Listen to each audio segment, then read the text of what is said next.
associate professor of historical theology. So he's doing philosophy, he's doing theology, a lot of history. He's written on Augustine and studied Augustine quite a bit.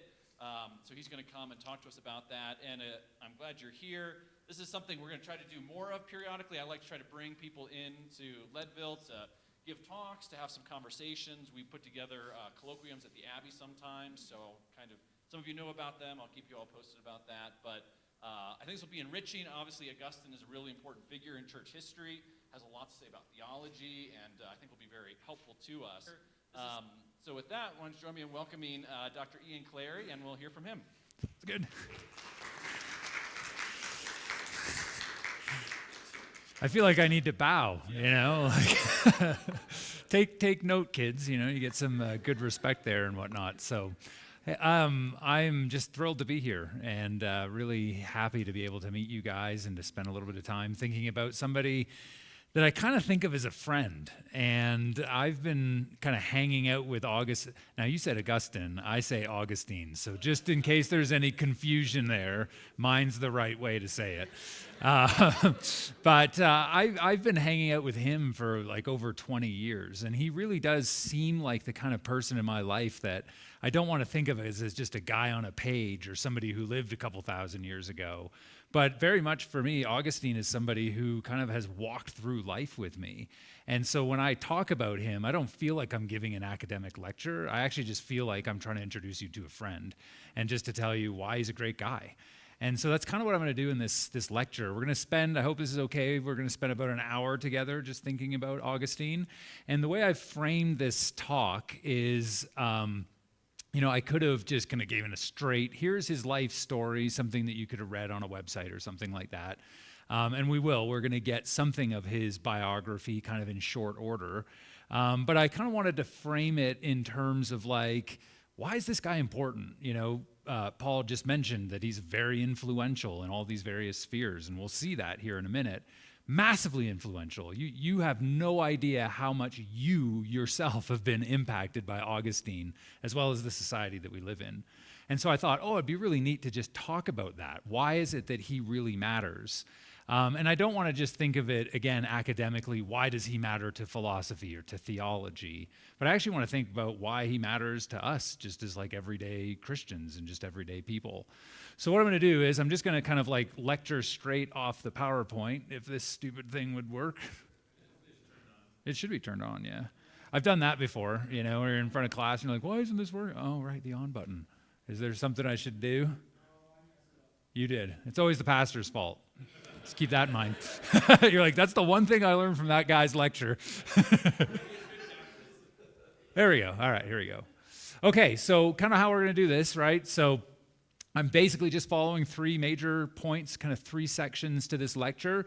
So we'll start off by thinking about the history, just like who he was. And because he was so influential, you could talk for years just about the various avenues that he sort of had an impact on. And so I'm going to just choose a couple of them. And I thought, well, politics seemed like a likely one, and that we're educators. I thought, politics and education, why not?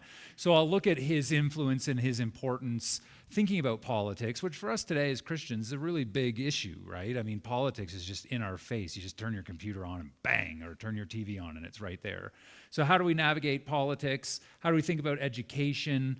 I'm involved in classical education. Paul and I have been talking about just the importance of that style of education, so we'll maybe think along those lines. And then we'll look at Augustine in terms of just very quickly his life with a focus on his conversion, so how he came to Christ, how God saved him. And then finally, we'll kind of conclude just thinking about why he's relevant to us. And that'll be sort of our trajectory, right? So kind of big picture history, narrow it down on his faith, and then narrow it down to us. This is kind of where we're going with this. So why Augustine matters to history. So in terms of his overall influence in history, there's a couple of quotes that ever since I heard them, and I think I heard or read these quotes like over 20 years ago, and they've just always stuck with me when thinking about who Augustine is and why he's so influential. So the first quote that I have here is by a woman named Carol Harrison. She's got a great little book on Augustine. She teaches at the University of Durham in the UK, so very elite university. She's a really great scholar. And she speaks of Augustine's influence on history this way. She says that he stands at the watershed in the history of Western thought between the classical world of the Roman Empire and the Middle Ages. And he's one of these guys where it's like kind of hard to locate him in history. Is he one of the early church fathers, right? That period we call the patristic period is about maybe the first 500 years, 600 years of the church. So is he one of the last of the church fathers? And we could make a good argument that yes, indeed he is. But in turn, you could also make an argument that he is also one of the first of the medievals. And his thought really just shapes all of medieval Christendom. And so he lives in this like weird period of time where it's like a hinge going from the ancient world into the medieval world. And he's like a funnel that's just taking really the best of the ancients and then funneling it through his Christian lens into the Middle Ages. And that then influence has just trickled on down to us, and hopefully we'll keep passing that on to future generations. And then this other quote, this one comes from a guy named Daniel Williams, and he teaches at the University of Chicago. And he says that if Western philosophy is a series of footnotes to Plato, we can say with equal justice that theology in Western Christianity has been a series of footnotes to Augustine. Has anybody ever heard that quip about Plato? All the rest of philosophy is basically a footnote to Plato. That was said by a guy, he was a mathematician named Alfred North Whitehead, sort of a famous quote. And I like how he riffs off of that and says, well, if that's the case for philosophy, for Western Christianity and theology, everything's a footnote to Augustine. His influence is so massive that no matter what denomination you're from, whatever period in history you lived in, you are then going to be thinking about theology in the shadow of Augustine. He's arguably the most important theologian after the New Testament. So that's his influence, that's his importance on a broad scale. But he's also very influential for us as Christians and for the church in terms of his theology.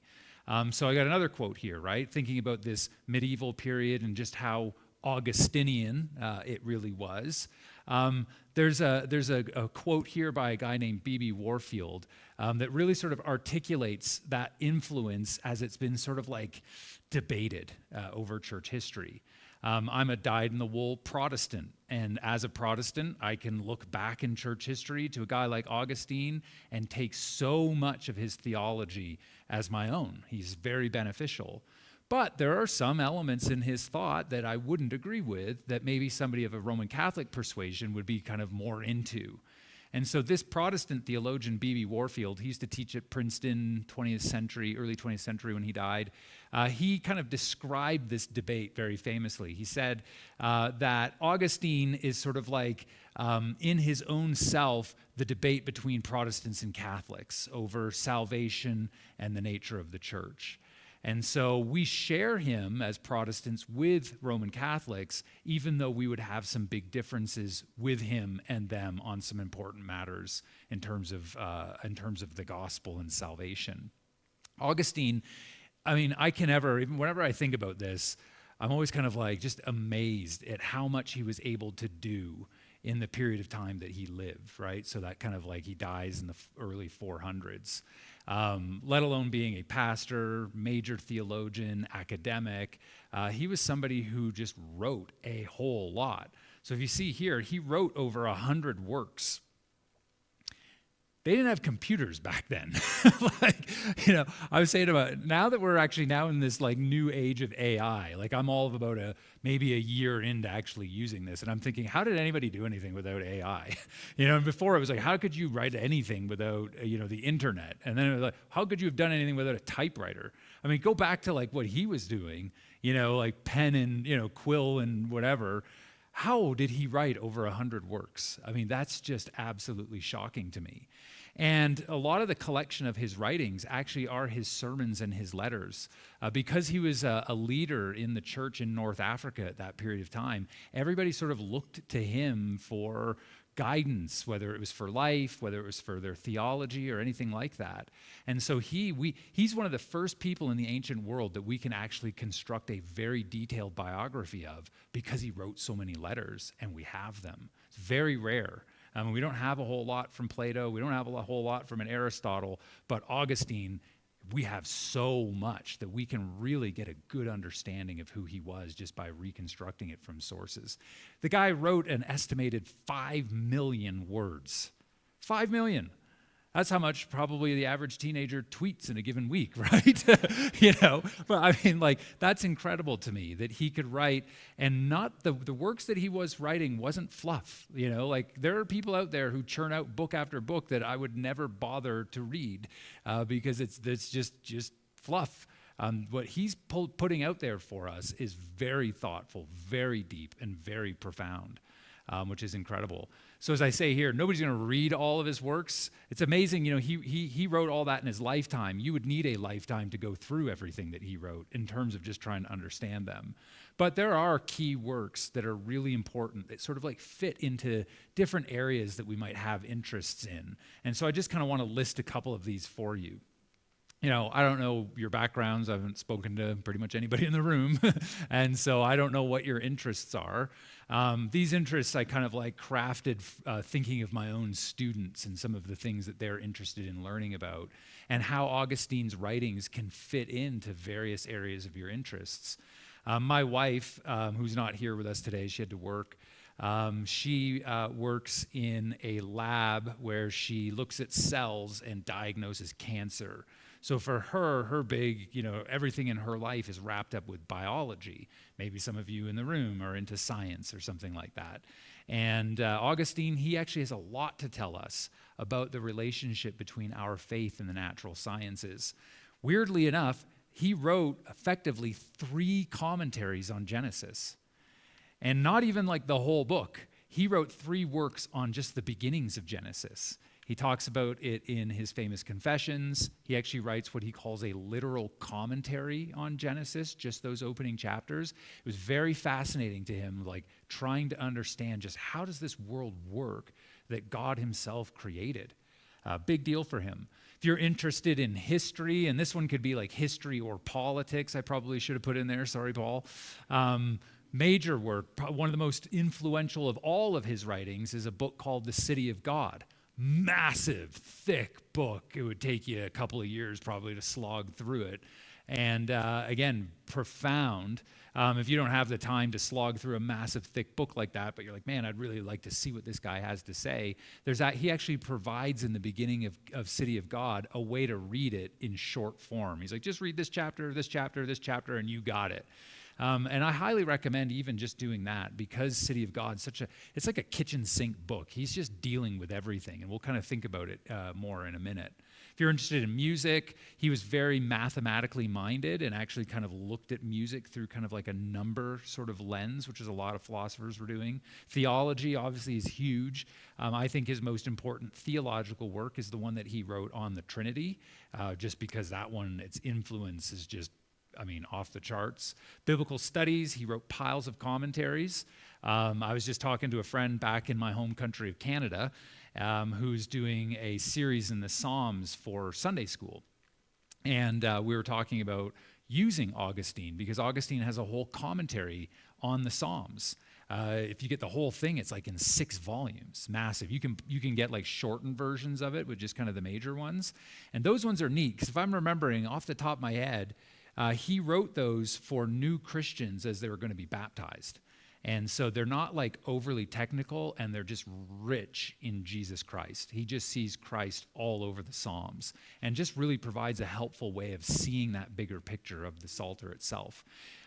Confessions, which is a book that we're going to actually, hopefully we'll be looking at together maybe later in the fall.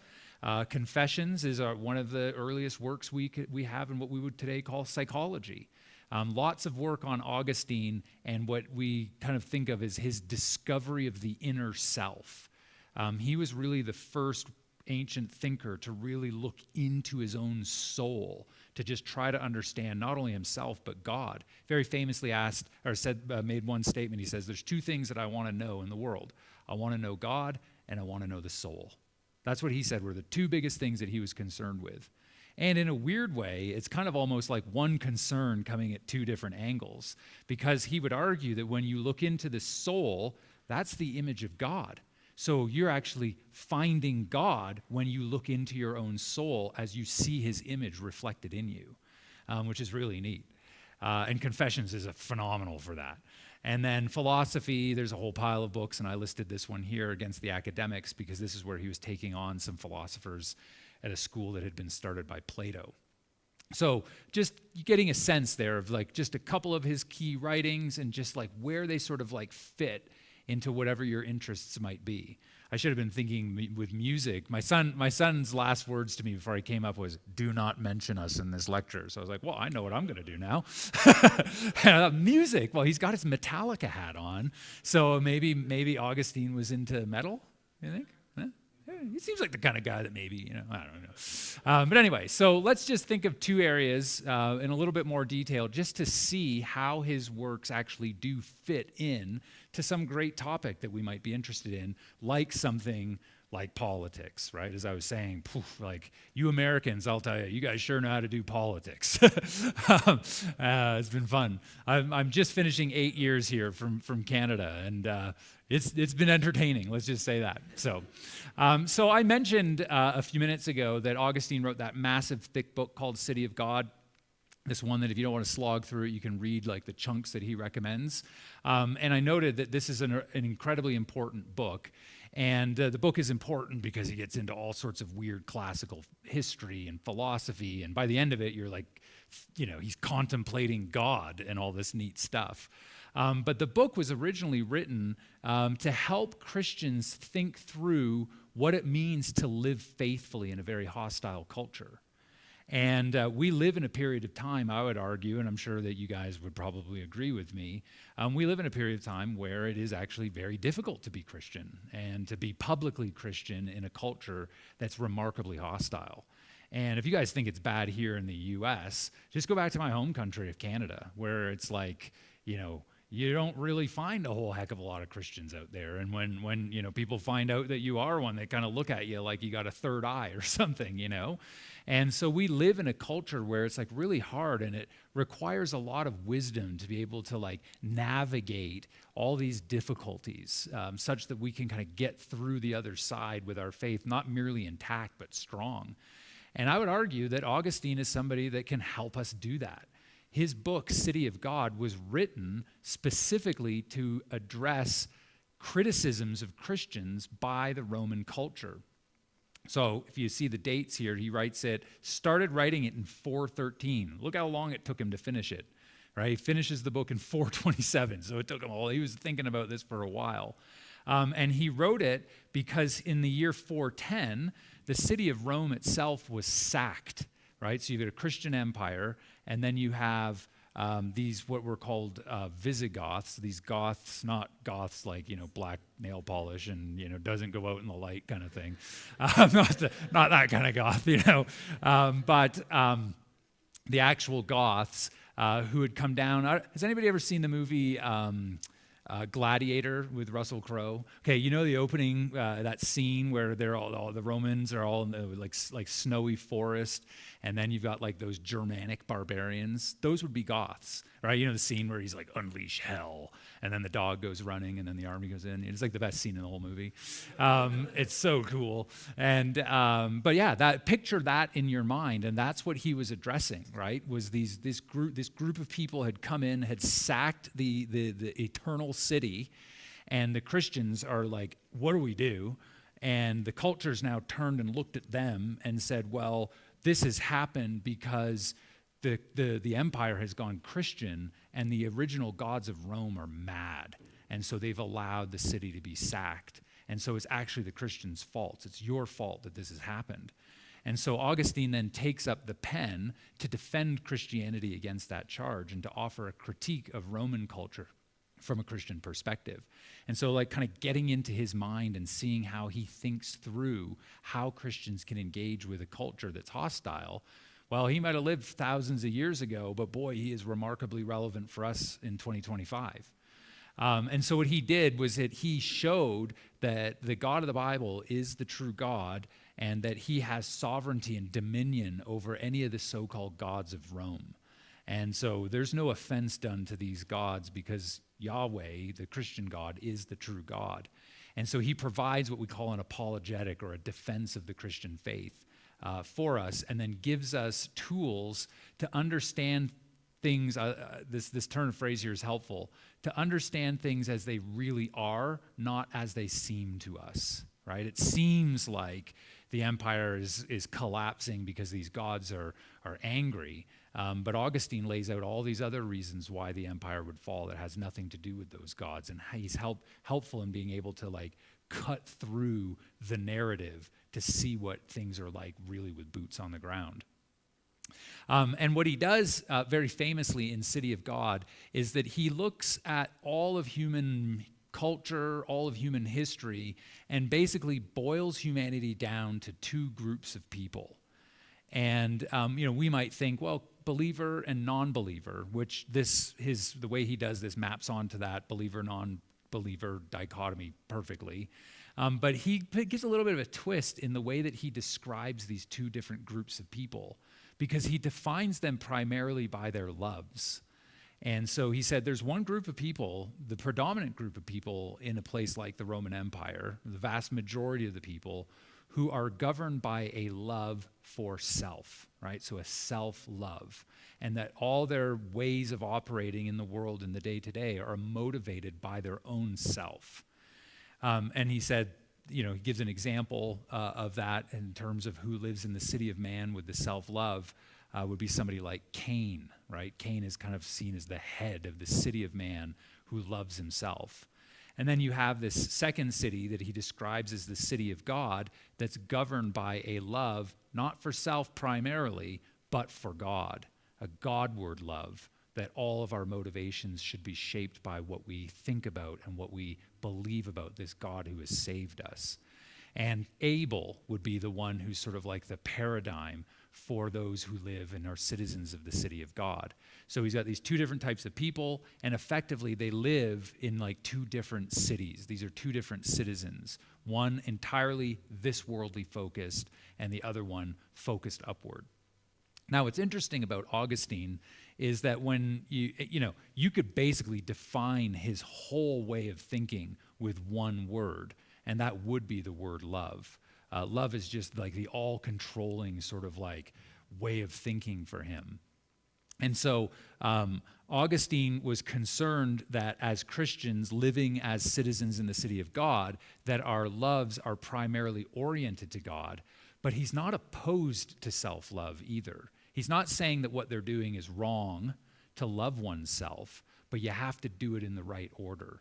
That your love for God has to be the primary love, and then you can love yourself, and you can love yourself in light of God in the best way that you need to be loved. So he's very concerned with how we view ourselves as much as how we view God, and that shapes the way he then frames this whole book and this whole defense. So famous quote in City of God, he says, "The two cities were created by two kinds of love. The earthly city was created by self-love, reaching to the point of contempt for God. The heavenly city, by the love of God, carried as far as contempt of self. In fact, the earthly city glories in itself. The heavenly city glories in the Lord. The former looks for glory from men. The latter finds its highest glory in God, the witness of a good conscience. The earthly city lifts up its head to its own glory.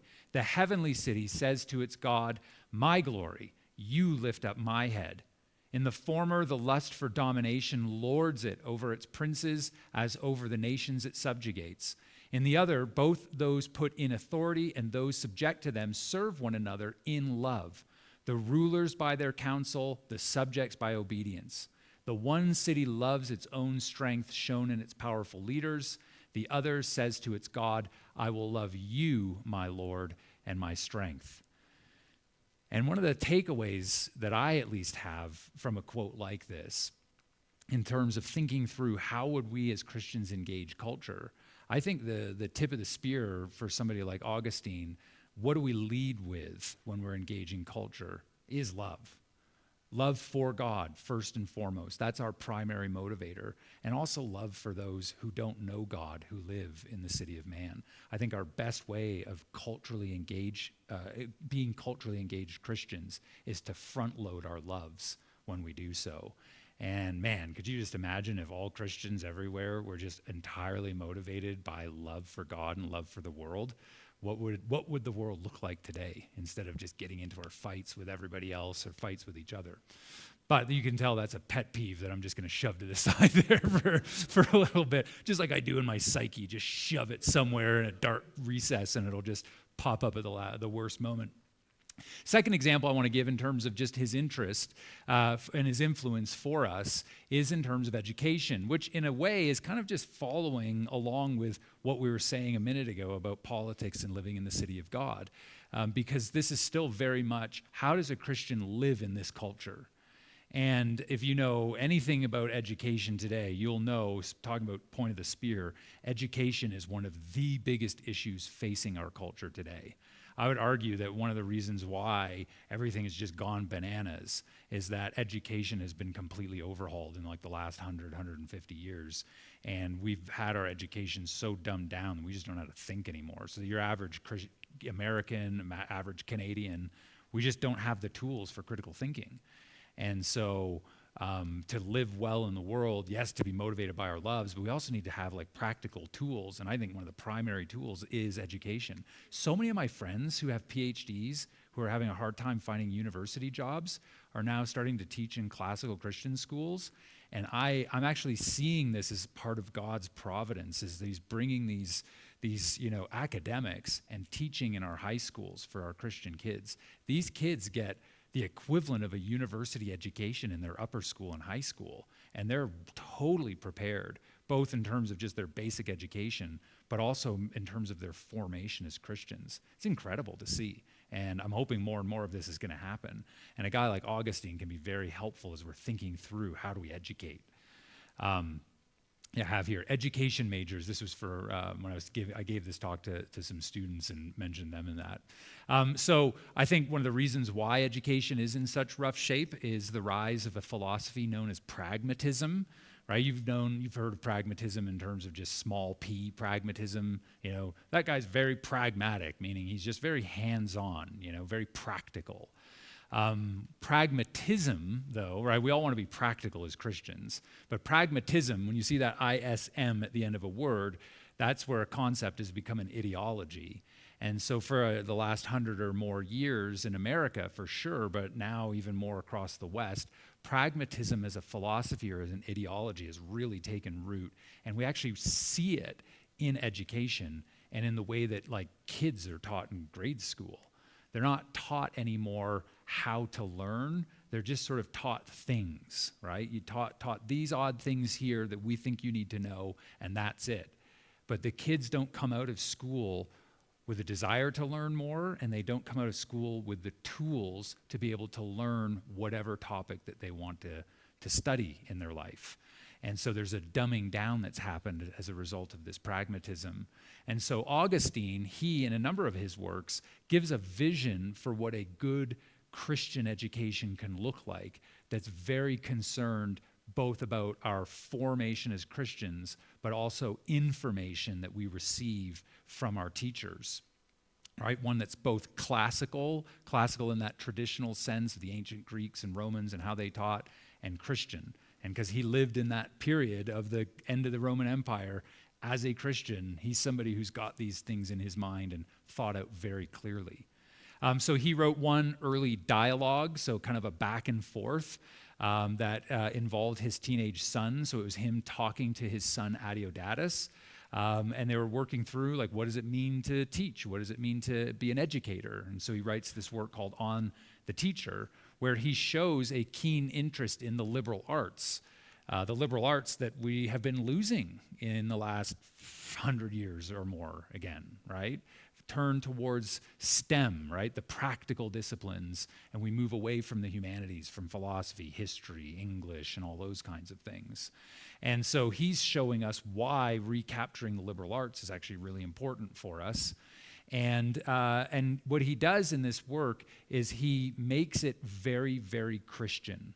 He argues that Christ, who describes himself as the truth, is actually the true source of all education, Christian or non, whether we know it or not. Because if you're pursuing truth, you are pursuing Christ, whether you know it or not.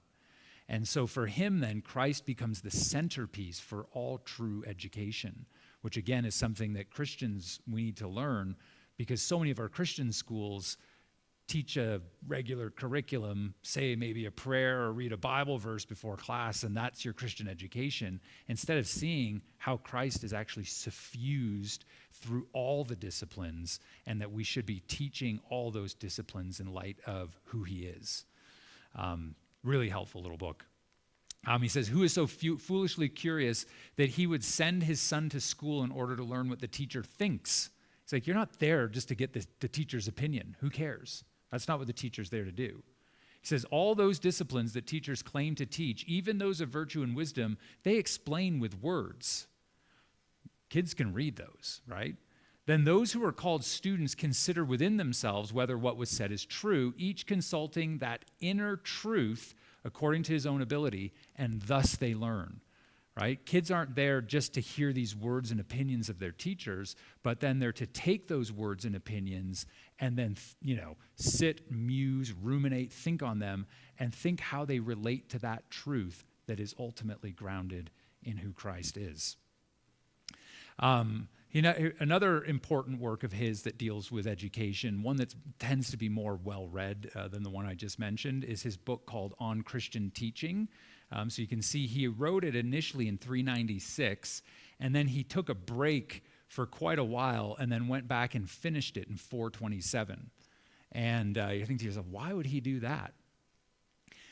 It's interesting. In 396, when he sat down to write the book, he wrote the first 3 major sections of it. And it's all to do with how do you teach, and he was known as a really beautiful speaker, so how do you communicate well, all those sorts of things he's laying out in the first 3 sections of On Christian Teaching. And then he gets to the 4th section, which is going to be the final, and he realizes that at this point in his Christian life, he wasn't mature enough as a Christian to actually sit and write about the 4th section of the book. Because it was all about preaching. And he realized that you don't actually understand how to preach until you do it.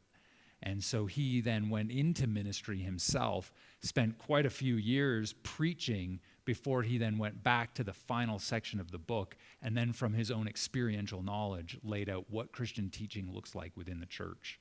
And I love that. This guy's like a massive, massive mind, super smart, and so humble. Right, that he's actually willing to say, you know what, I'm not equipped yet. I need to go, and look how long it took him. I take encouragement from that. I'm a little bit slow myself. So, right. So here he shows how the why and how of education in relation to what is called sometimes pagan learning.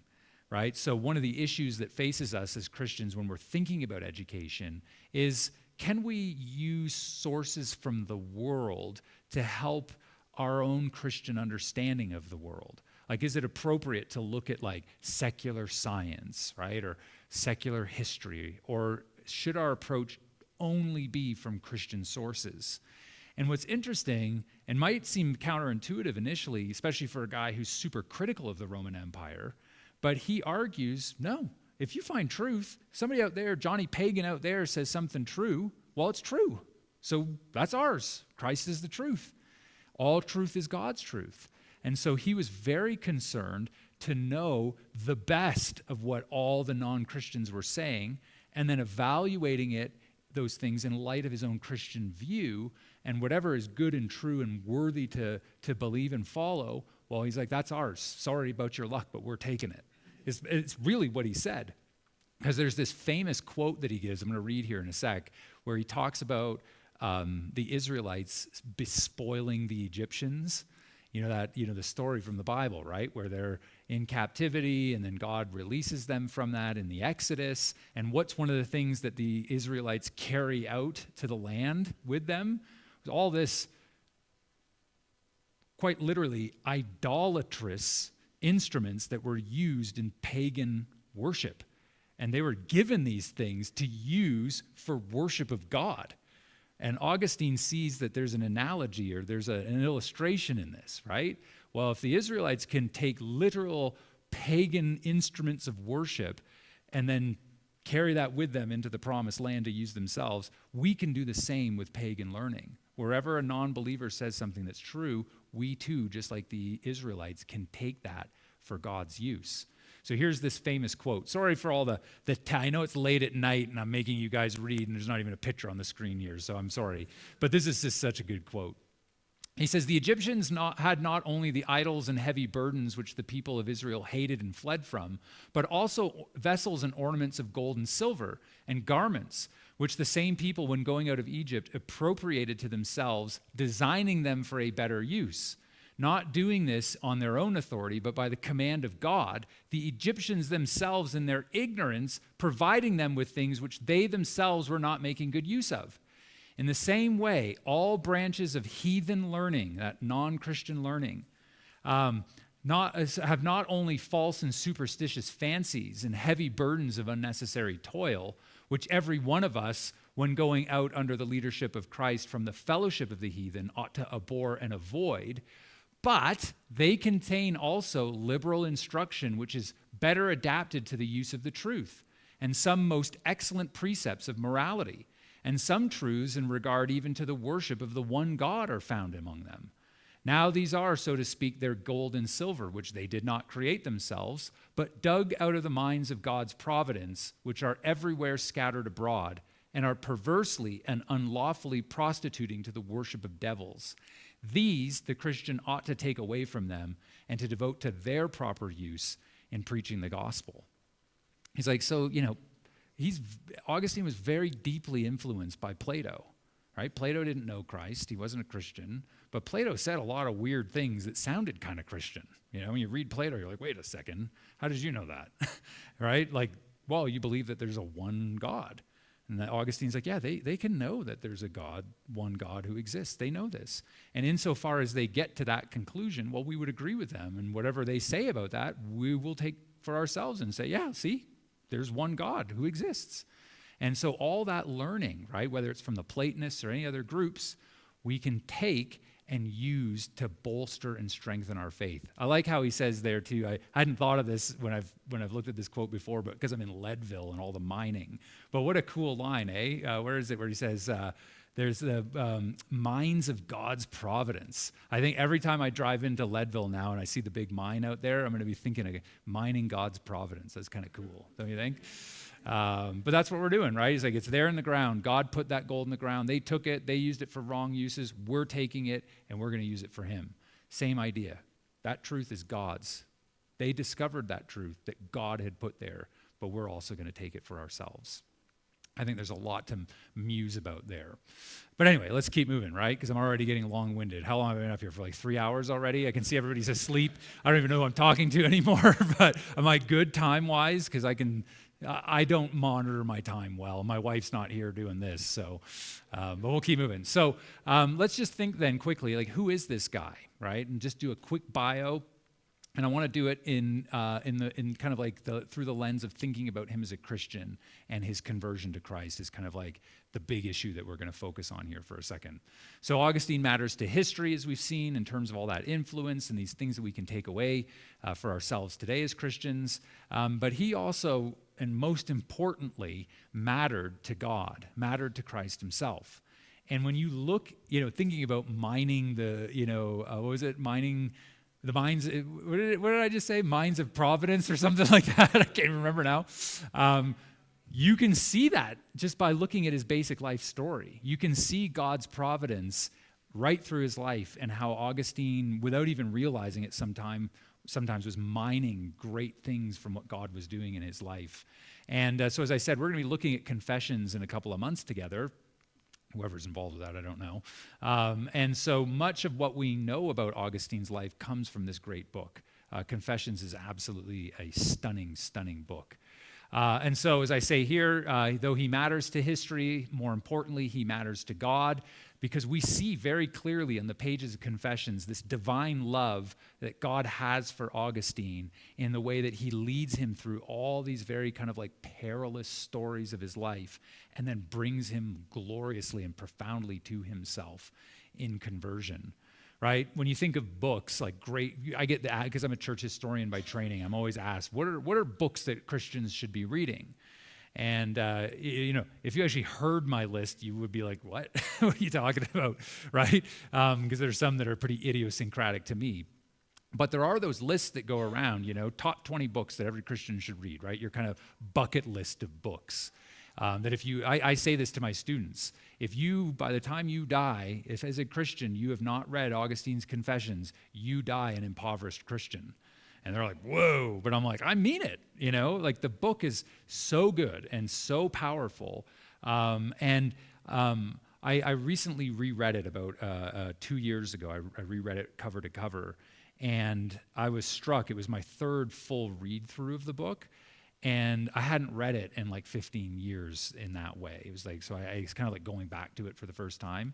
And as I was reading it, I kept having this weird feeling that I wasn't merely reading the book, but that the book was reading me somehow. Like that's when I say I feel like he's my friend and that he's walked with me. It's in that life story and in Confessions where like I really feel that. So, alongside Mere Christianity, alongside what would be some other greats? On the Incarnation by Athanasius, or The Institutes by Lewis. Calvin, sorry, that was a weird slip of the tongue. Confessions is right there. Absolutely needs to be read, and I highly, highly recommend that you do so. So the book is interesting because it really explains for us his lead up to his conversion and his conversion itself. So when he writes it, he writes Confessions just as he's going into Christian ministry. So it's very, very early as a pastor that he writes it. And so much of his life experience was very fresh in his mind when he did so. And so the book itself has become something of like this model of like Christian experience. It's why it's so important. I mean, how many books come to us from the ancient world that, like with Augustine, I don't think he's ever been out of print, and is like always regularly like a number one like great seller for Christian books. There's a reason for that, is that he just understands human nature so well. So when you're reading the book, you're thinking, oh my goodness, you too? All right, okay, I don't feel so crazy, If you are interested in it, and this is a shameless plug, but when I read it a couple years ago, it was because I was podcasting through it. So I am involved with the Gospel Coalition Canada. If you're familiar with Gospel Coalition here in the U.S., there's a Canadian one. And so me and a friend of mine have a podcast called Into Theology. There's the link. And we podcast through great books. And so we spent a whole year podcasting through Confessions. And it was like life-changing for me. So if you do, and you're like, I wouldn't mind some guidance along the way, or you just want to hear two guys just make fun of each other basically through the whole podcast, then you can, and hear our, don't you know kind of Canadian accents or whatever. But anyway, so who is Augustine, right? All this talk about his importance and all this. What's his basic life story? So I'll go through this relatively quickly. So Augustine was born in North Africa. It's important to just kind of take a sidestep there and think about that for a second in terms of, there's Africa right there on the back of the wall. Africa is incredibly important for the Christian faith, especially early on. All the great thinkers, or not all, but many of the great thinkers from the early church were all from Africa. And I published a little book on Augustine, and I very intentionally wanted to make sure that the cover picture of him reflected his origins. So many of the medieval paintings of him, he's like a white European. But if you'd actually met Augustine, he would not have looked like you or I. He would have looked like somebody, if you think of like an Egyptian, somebody maybe from Algeria, because actually where he was born is now modern day Algeria. So he's North African, and he's an interesting guy in terms of like these big questions of like immigration that we're dealing with today, not just in the U.S. but right across the West, and like especially for people that are immigrants, like I am technically, I'm a Canadian. and how one like relates to their culture and to the society around them. Because Augustine, coming from North Africa, and not only North Africa, but he was born in this little place called Tagaste. And it's kind of like right on sort of on the, as I said, he's North African, kind of Egypt, Algeria, and he's not far from the coast. And this town, Tagaste, is like a backwater. Like it's like a nothing town. We've never even heard of it except because of Augustine coming from there. And so he grew up, and you could kind of think of him as like growing up in a kind of like a hick town in, I hope nobody's from Arkansas here if I insult you. It's just the classic one to go to, right? But like, some like small dinky town where everybody's got an accent. And so for Augustine, that really sort of affected him when he went off to school. Because he felt a certain inferiority of his background and where he came from, this small, dinky little town. And he also was born to mixed parents, mixed both in terms of religion, but also in terms of their race. So his father was a guy named Patricius, who was a Roman pagan, and so didn't care about Christianity, didn't care about God or any of those kinds of things until the very end of his life when Patricius was saved and got baptized, which was amazing. But for the most part, he did not. He tried to raise his young son according to the morals of the Roman Empire. You could just imagine how great that would have been. And so he's got that, and his dad was a naturalized Roman citizen. That was his heritage. His mother, who is now known as Saint Monica, so when you think of Santa Monica in California, that's who it's named after, Saint Monica. Monica, she was a Christian, and she was what is called a Berber. So the Berbers are a people group from that region of North Africa that would have been dark-skinned. And so his mother would have had a darker skin, and she was Christian. And so she's trying to raise Augustine according to the Christian ethic, right, and Christian morals. And she's doing this as coming from a people group from that region. And so all that culture clashing with Roman culture. So all of this is part of his upbringing. And it affected him deeply. When his mother was trying to raise him as a Christian, he leaned much more on the I want to go with what my dad is teaching me sort of thing, and really struggled with Christianity through a large part of his young life. So I noted the kind of the mixture of his kind of background, race, and all that kind of thing. If it's a topic you're interested in, you should definitely check this book out.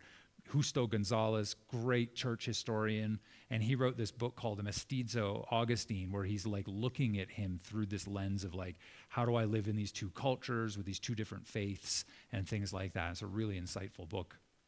So he, after he gets his basic education in Tagaste, he goes to nearby Carthage. That's the big city in the empire in North Africa at that time, in Egypt. Carthage is Egypt, right? Why am I drawing a blank on that? I just said it out loud, and now I might be wrong. We'll bracket that. Carthage.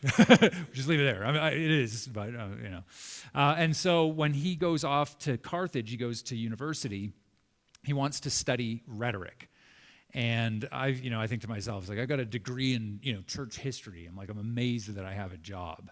I walk across my campus and pinch myself and think, I can't believe I'm here and not, working at McDonald's or something like that. I'm thinking, if it's hard to get a job with a PhD in theology, what do you do with a PhD in rhetoric? Just, hey, I speak really well. But that was a huge concern in the ancient world, right? How one spoke, their rhetoric, their beautiful speech was very important, right? Because most things were not read, but were heard. And so he wanted to be a rhetorician. That was his great desire. He had huge ambitions that he was going to be a great public orator, like a lot of the philosophers were that he loved, like Seneca and Cicero and whatnot. So he leaves this, you can just imagine, right? Leaving this small town of Tagaste, and now he's going to the big city of Carthage, like going from Leadville to Denver. And when he gets there, he doesn't have his mom, why aren't you going to church kind of stuff, right? And he's free. And so he describes in Confessions that when he got to Carthage, he described it as this hissing cauldron of lust, right? Sounds like your average university town, doesn't it, right? When I talk to my students about this, I'm like, I hope this doesn't describe CCU, right? And when he got there, he had absolutely no idea how to control himself, as a typical young man at that period of time, leaving your family would be like. But he's got this issue, he wants to be a rhetorician, and that's deeply tied also to philosophy, which he will discover at this time. And to be a true philosopher meant that you actually were not supposed to even really get married. You were supposed to be sort of like a secular monk, just sitting and contemplating all these great things. And you were supposed to be somebody who was in complete virtuous self-control. And here he is this young man in university. He doesn't know what to do with himself. So in his mind, what he did was he actually took a concubine. So got a girlfriend that they stayed together for some 20 years, but never got married. In fact, they actually had a kid together. And this was his way of basically just like controlling his lusts, really, is I'm going to stick with this one person, was kind of in his idea. And so takes a concubine. They have a child together out of wedlock. Interestingly enough, they name their child Adeodatus, which means gift of God, which is kind of interesting, right? Because at this point, he's left the faith. He's now at university, and now he's with this woman. I've always kind of thought, does he have a guilty conscience that they had a kid? And so he's like, I better name him, gift of God. Or what was he thinking then? Is a really interesting question. And so he's there. He's got his common law wife, I guess you could say. He's got his son now, and he's at university. And he then gets in with the cool kids on campus, the edgy, hipster types. The Manichaeans is what they're known as, right? They're this sort of weird religious cult that were not just in North Africa, but they were all throughout the empire. And they had very weird and dangerous teachings. Some of their teachings are actually hilarious. So they were what are called dualists, meaning that they believe that there's an absolute good and an absolute evil, and the two of them are in conflict with each other, and we don't know who's going to win, good or evil, right? These radical polarities of the two. And so there's this big cosmic battle that the Manichaeans are sort of part of and trying to help on the side of good. So when you have this clash between good and evil, one of the things that they said would happen was that bits of God, bits of the good in this, it's like shrapnel, is there's this conflict going on, and all the bits of being blown up come down into Earth, and then they would collect in certain places, and you have to go find them and release them. So the places that this deity or whatever would accumulate in was typically fruits and vegetables. And so they were vegetarians. It's already telling you there's a problem. Sorry. If there's a vegetarian in the room, I apologize. I just had to. But your duty was to eat this food in order to then, digest and then release the deity back into the conflict, right? As you could imagine, a good burp after dinner, That's exactly what they thought. So they taught this dualism, good and evil. The reason Augustine signs up with the Manichees was that he really struggled with the problem of suffering and evil. And it was one of the big issues that he actually had with God and with Christianity, is that if there is a God, how can there be so much suffering and evil in the world? And so because the Manichees have this view of good and evil, he thought, okay, these guys understand what evil is, and so I'm going to follow them and try to learn. And that actually just takes him nowhere. It takes him about 8 years of a dead end, an eventual dead end with the Manichees, because they don't know how to answer his problems at all.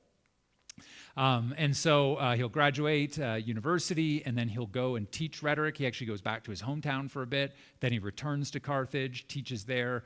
And then for a couple of years, he then goes off to the main part of the empire in Rome, in Italy, and then in Milan. And it's another kind of funny story that I sometimes muse about as a professor myself, and Dr. Mueller would know this too. So he goes, he's teaching in Carthage in his home, in his home university, his alma mater. And these are these backwood hicks from North Africa. And he's like, I'm trying to teach rhetoric to these guys. I've got an accent. These guys got accents. This is not going to go well, right? And so he decides, I'm going to go, he's got massive ambitions, and I'm going to go to Rome. And I'm going to teach them I'm going to teach the rich kids of all the senators and all the leaders, and they'll be amazing, and they're going to love me. And if you know anything about teaching in the ancient world, and this was horrifying to me when I first found this out, is that a professor was entirely dependent upon the students to pay his salary. And so if you weren't a good professor, you didn't make good money. So he's like, well, I'm going to go and make some good money off these rich kids. And so he goes up to Rome, and he starts to teach the kids in Rome. And then he finds out that they're just a bunch of, no good students either, right? They're the rich kids who don't care about anything. He's like, he can't get away from these students who don't care about him, kind of thing, which I kind of find funny. And so then he finally moves in 384 to Milan in Italy. And the reason he does that is because at that time, that was where the emperor had spent a lot of his time. And so it was actually kind of the main city, even over Rome. And so he goes off to Milan eventually to teach, to teach, but then also to be a kind of like a public orator. And he actually, another one of these great lessons from his life is that he has had this like long ambition to be this great speaker, and thinks, if I get this, I've got everything. This is the key to my success. And Augustine actually then was given everything that he had desired. All of his ambitions were actually met.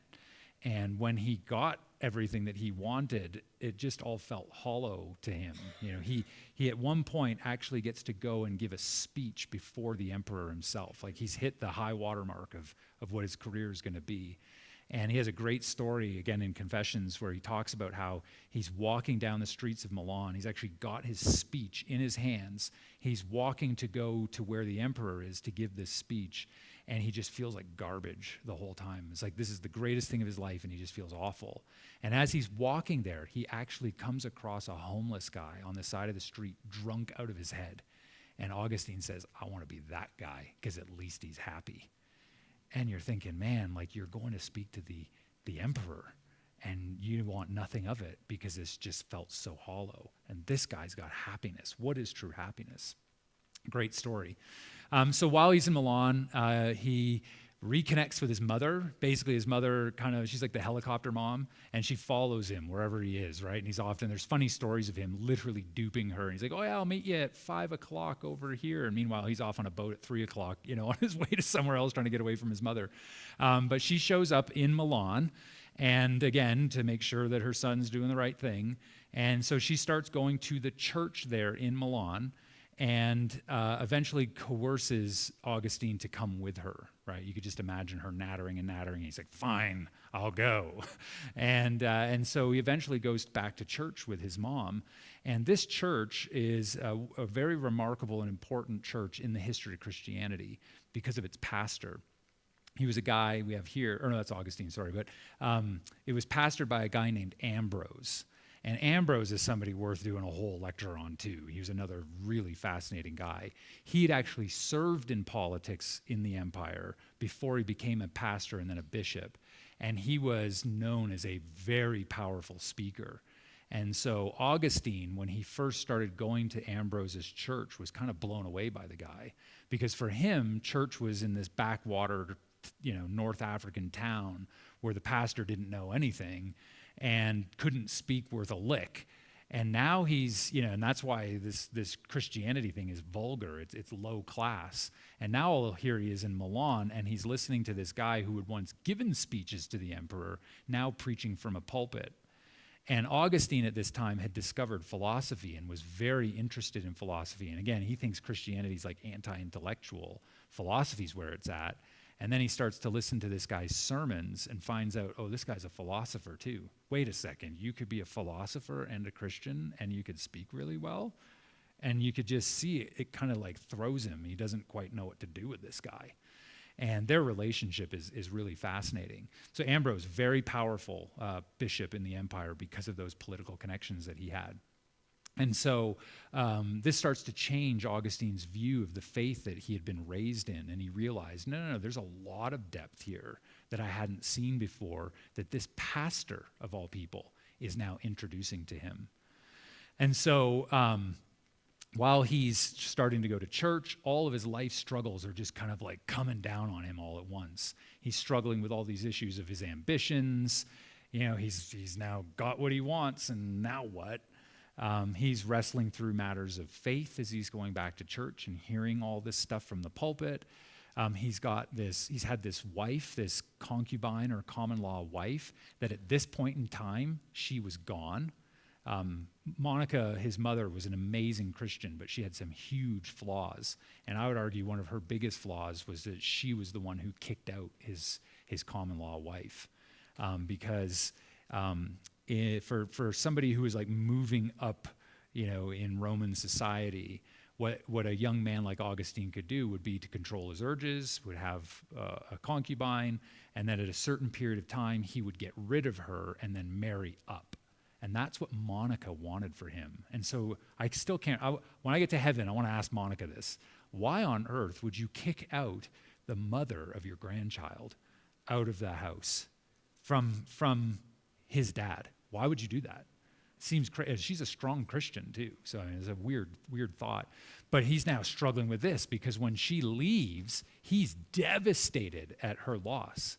When you read in Confessions, you'll notice that most of the people in Confessions, they get named. One of the few people that don't get a name in Confessions is this woman. He never names her. And I actually think that's on purpose. I think there's a couple of reasons why he doesn't name her, but I think one of the big ones is he can't bring himself to do it. He says in Confessions that when he left, he said it crushed his heart to bleeding when she was gone. And so I think he was just devastated. So you can imagine in terms of God's providence, all this stuff going on. Now he's going to church, right? So he's struggling with these huge issues of life, and now he's sitting and listening to this guy give him answers. So struggling with all this kind of stuff, and he starts to read Paul's letters, and it's there that things start to take root in his soul. So I'm going to give you, time-wise, I'm noticing people are 5-10 minutes, so I'll just finish with the conversion stuff, and then I'll send you a link to the rest of this lecture. We good for that? I told you I get long-winded. My wife's not here. So we'll finish out with his conversion. It fits perfectly, so it's totally fine. So conversion. So what have I been saying here? So he's at this point in his life where everything's just going crazy. He's got all these issues in terms of like his marital life or whatever, his love life, if you want to call it that way. You've got issues with his struggles intellectually with Christianity. He's got these ambition issues. He's got all these problems that he's had with his background and his upbringing. And he's kind of at the end of himself when he's there in Milan. He's kind of going crazy. And so when he gets to Milan, he and a group of his friends actually end up hanging out in a villa of one of the group.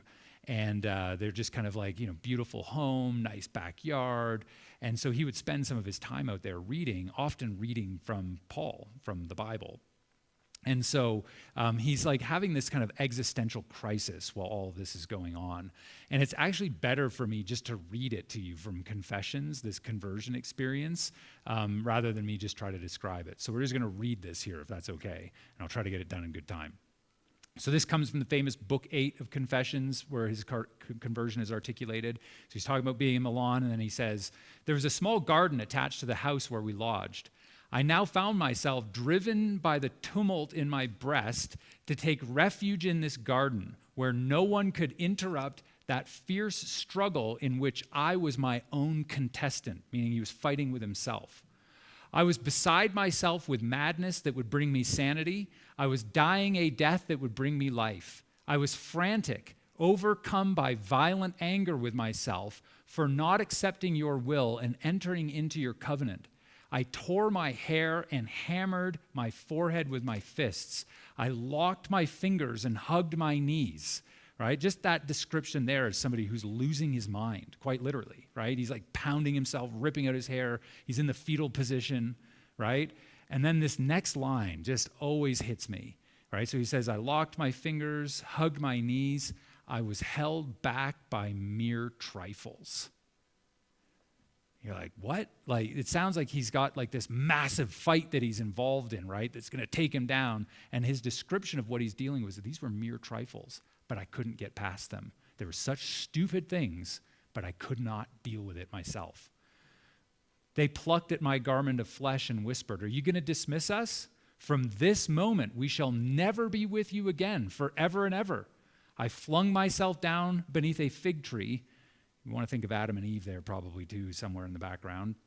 Right? "And gave way to the tears which now streamed from my eyes. In misery I kept crying, 'How long shall I go on saying, tomorrow, tomorrow? Why not now? Why not make an end of all my ugly sins at this moment?' All at once I heard the sing-song voice of a child in a nearby house. Whether it was the voice of a boy or a girl, I cannot say, but again and again it repeated the refrain, 'Take it and read, take it and read.' At this I looked up, thinking hard whether there was any kind of game in which children used to chant words like these, but I could not remember ever hearing them before. I stemmed my flood of tears and stood up, telling myself that this could only be a divine command to open my book of Scripture and read the first passage on which my eyes should fall. So I hurried back to the place where Alypius, his best friend, was sitting, seized the book of Paul's letters and opened it, and in silence, which you never did in the ancient world, you always read out loud, he read it silently in his own heart. In silence, I read the first passage on which my eyes fell, not in reveling and drunkenness, not in lust and wantonness, not in quarrels and rivalries. Rather, arm yourselves with the Lord Jesus Christ. Spend no more thought on nature and nature's appetites. Romans 13. Right? Amazing. God's providence. Here he is in a garden, losing his mind. All of a sudden, he hears a kid next door singing a song he'd never heard before that goes, tolle lege, which in Latin that means take up and read, take up and read. He's like, this is God talking to me. He runs back to where he was sitting, picks up the Bible, opens and looks right at Romans 13, the very verse he needed. Right? I mean, think of everything he's dealing with. Not in lust and wantonness, quarrels and rivalries. And then he says, arm yourselves with the Lord. And then he says, I had no wish to read more and no need to do so. For in an instant, as I came to the end of the sentence, it was as though the light of confidence flooded into my heart, and all the darkness of doubt was dispelled. Right? Just reads these words, and then boom, all these trifles that he was dealing with, gone. This light of confidence, he says, floods into his heart, and all the doubt that had been there, gone, right? There's a reason why this is one of the most famous conversion stories in church history, just because of how well written it is and how profound it is. And I don't know you guys, how relatable it is, because he really is. Anyway, that's the rest of his life. He dies, you can see there, as everybody does, as one is wont to do. Dies 430 after a period of time in ministry. And then here I talk about 3 areas where he matters to you. He was great at talking about and being a friend, phenomenal in terms of what it means to live by faith. And then, as I noted, loves, and his whole notion of how one orders their loves rightly. And then I'll just conclude with this right here. Right, so Augustine matters, right? His influence is massive, matters not merely in terms of of history or philosophy, but matters in terms of our faith, in terms of the church. He matters because he reminds us to love our neighbor, love our friends, love God, love ourselves well. And in all of this, he also reminds us at the very beginning of the book of Confessions, he reminds us that we are to pursue the greatest goal of our life, which is to rest in God. And so I'll close with this famous quote from Confessions where he says to God, "You have made us for yourself, O Lord, and our hearts are restless until they rest in you." So, thank you for allowing me to trespass on your time in the way that I did there. I'm assuming that means Q&A is like kaputs. Oh, okay. Look at that. Not bad. So we'll do maybe 10 minutes of Q&A, and Perfect. then Ian will be around, so if you want to have more Yeah, we can hang out and chat after. It's but all good. Open it up for questions here. Anyone ask? Go for it. I'm not sure if you know. This is just in my mind. In the stained glass, there's that symbol, and I was just wondering if you knew what it meant. Which Not one? this one. Go back. Oh, I think I turned it off. I did. Oh. I have a habit of turning it off because I always drain my batteries with mine. Okay, let's. That one?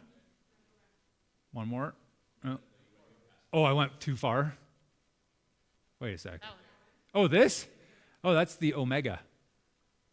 Yeah, this was just a template I found, and then I think I might have even put that little omega in there. But yeah, so alpha is the first letter of the Greek alphabet. Last one is omega.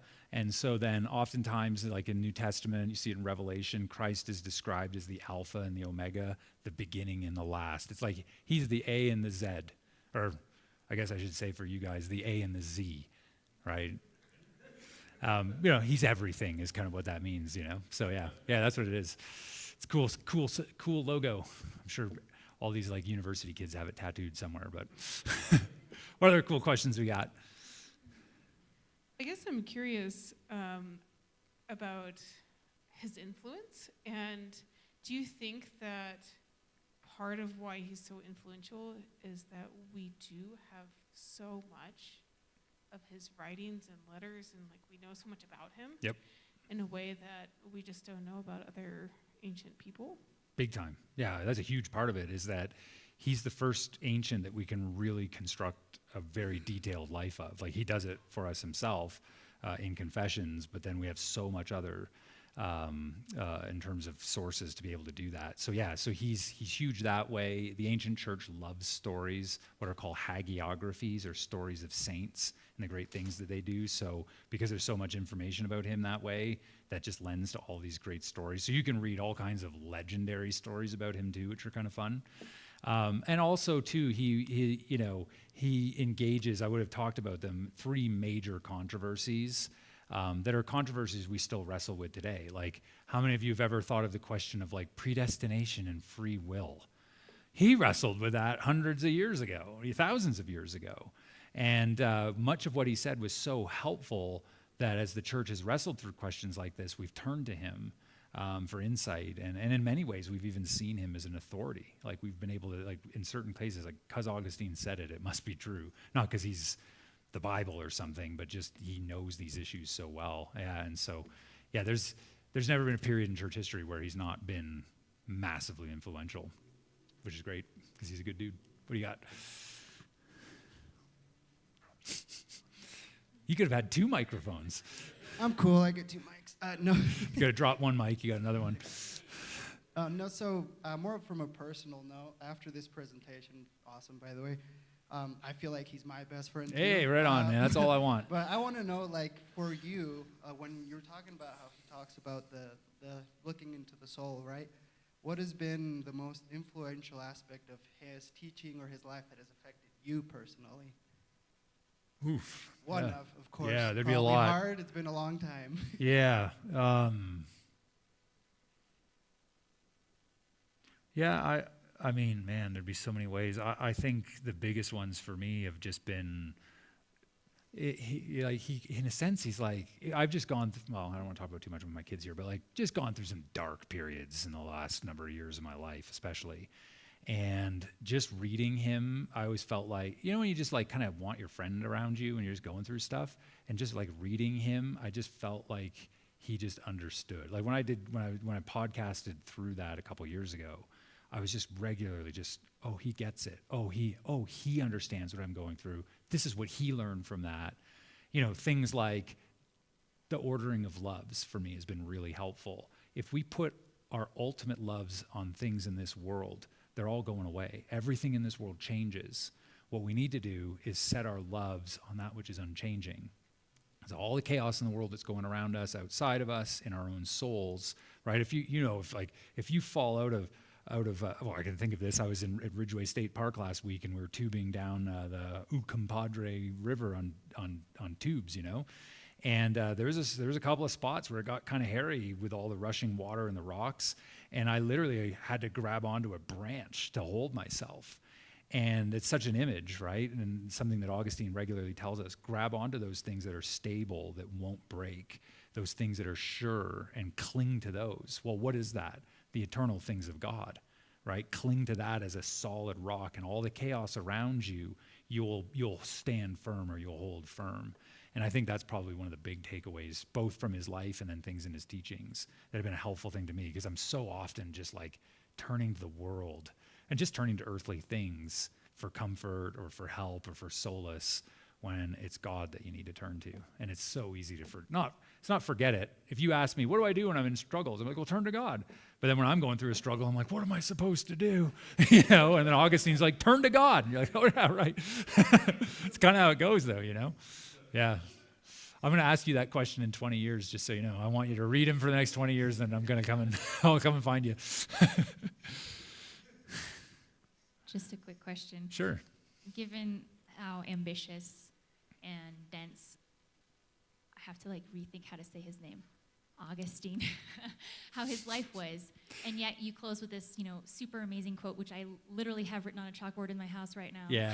as somebody who struggles with embodied rest, how would you distill like what rest actually lived out looked like from your studies of Augustine, or maybe just how you've best tried to interpret it? Yeah, it's a theme that actually that's the famous quote, like right in the very first book of Confessions, and it's something he'll go back to. And I think the whole book is actually trying to answer that question, because he rounds back at the end of it to the question of rest, which is funny. And so I think everything that he's looking at in Confessions, whether it's the chaos of life, being in the garden and finding that like ultimate rest. Christ says, "Come to me, all you who are weary and heavy laden, I'll give you rest." He gets his rest there in the garden, and then has to pursue it then kind of for the rest of his life, with all the controversies, everything that he's going to go for. And it's in a sense kind of, I think, the same way of the answer to the question of what has he meant for me. The rest is found in God, and that stability, and that everything can be chaos, and you can be in God in the eye of the storm where everything's calm. And it's easy, for me at least, to allow the chaos to take over instead of just really clinging to God. And I'm at the point, I'm like 47, and I'm like at this point where I'm like starting to realize, it's like, yeah, when I read my Bible, it really actually does like affect my soul positively, and I can tell when I don't. When you're like a younger Christian, those are all the right things you're supposed to do, but then you just live in your own strength, and every once in a while you're like, oh yeah, I got to read my Bible better. Now I'm like, man, if I don't read this, I can tell. It's like, it's like if you got a headache and you don't take your meds, but then the second you take your meds, it's gone. It's the same sort of feeling. And I think the best way to put it, as I'm rambling, is contemplation. I think that's what he teaches us. And I think that's what all the great pastor theologians like he was, I think the highest end that we can attain to in this life is contemplation of God. And it's something you have to cultivate, and I think it takes a long time. I think it's stinking hard, but it's also like the payoff is through the roof because you're actually coming to God. And we don't, I think as Christians, think about contemplation enough, and that takes time, and it takes removing yourself and actually being quiet and actually sitting and like contemplating. The ancients and the medievals would say that the highest form of knowledge is contemplation, where you actually go beyond reason, right? Not against it, but above reason into God himself, who is a mystery, and then drawn into the mystery. And that's what they all do so well, and I'm terrible at it, which is why I've got so much chaos in my life. And I got 4 kids. You're welcome.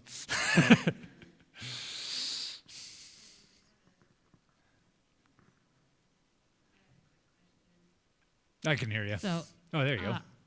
We had some teens go up to Canada this year. Oh, really? for Cool. their teen We need group. more Christians up there, please. Yeah, they went and did a Christian group up there, way up in the mountains and stuff. But they came back and they were really upset. They were saying that there is like literally no pastors up there, and there's full churches and everything like that. It's a crisis for sure. And that you guys are like starting to get arrested for preaching and teaching, depending on like if you're accused of hate speech. Yeah. And stuff. So I would just like your thoughts on how we could pray for Canada. Oh, big and time. what you think about the situation. Yeah, I think about it all the time. One thing you could do is actually just check out the Gospel Coalition Canada website, because they'll have lots of articles just looking at the stuff that Christians in Canada are dealing with. So it's a good resource that way. And we definitely need your prayers, and we definitely need pastors. Like what you're saying is 100% right. The church, there's just churches that just, I could think of like 3 off the top of my head that are just sitting without pastors, and they're just struggling because you know how it goes, right? Your church doesn't have a pastor. After a while, people start leaving to go find a church with a pastor. So the churches then start to die. So huge issue. Theological education in Canada is at a really low ebb. There's only really a couple of good seminaries anymore that are actually faithful. Not a couple, but a small number. And the issue of like the persecution stuff, I think the big things that got in the news in the United States weren't always like totally clear in the details. And I don't know them personally, but I know people that know some of those pastors. And a lot of those issues were intentional on the pastor's part of like trying to draw attention to what was going on. So they were doing these things in a public way. And then I can think of one guy knew the cops were coming and had his kids at the door when the cops showed up, because he knew the media was going to be there too. I'm not saying the motivations, I'm not judging his motivations behind that if he's trying to draw attention to something, but some of those didn't have to happen, I think. But soft persecution, big time in Canada. And it's not easy to be a Christian. Even in the so-called Bible Belt of like Alberta, it's still really hard. Yeah. No, it's not. Canada was really a Christian country. Toronto, where I lived for 15 years, is called the city of spires because you just looked at the skyline and there was just churches everywhere. Now all those churches are being converted into condos. Yeah, secularism really took root in Canada. And yeah, probably in like the 50s and 60s. To be honest with you, I think Kennedy actually had something to do with it, if I'm going to be truthful with you. Just some of the politics that had gone there had really changed Canada, and I think that really affected the church. But I think Canada is ripe for revival. I study the history of revival as well, and revival comes when things get really bad. And when things get bad, that's actually a good reason to actually start to get excited. You know, it's like, ooh, you know, look at all this like rampant horror in our culture. This is great. God's coming. He's going to do something, right? And I think we're seeing it now. They're like right now, if you look at statistics, like in the UK, church attendance in the last 6 months in the UK, especially amongst young men, is just skyrocketing, which is amazing. So, like, please, Canada. Yeah, thank you for asking that. Well, thank you. Please join me in thanking Dr. Clary. Appreciate it.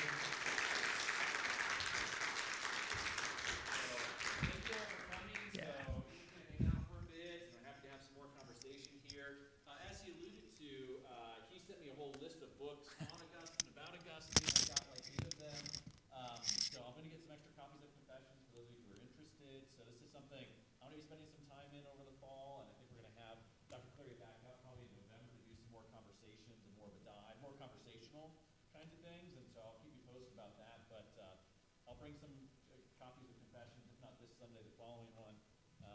And so, anyway, thank you for coming, and I think there's a lot we can glean from this, and we want to deepen our own understanding of Christian tradition and what we can learn from Augustine, and think about how we're building out God's kingdom here in Leadville and things that he's doing there. So, again, thank you for coming, and be happy to stick around.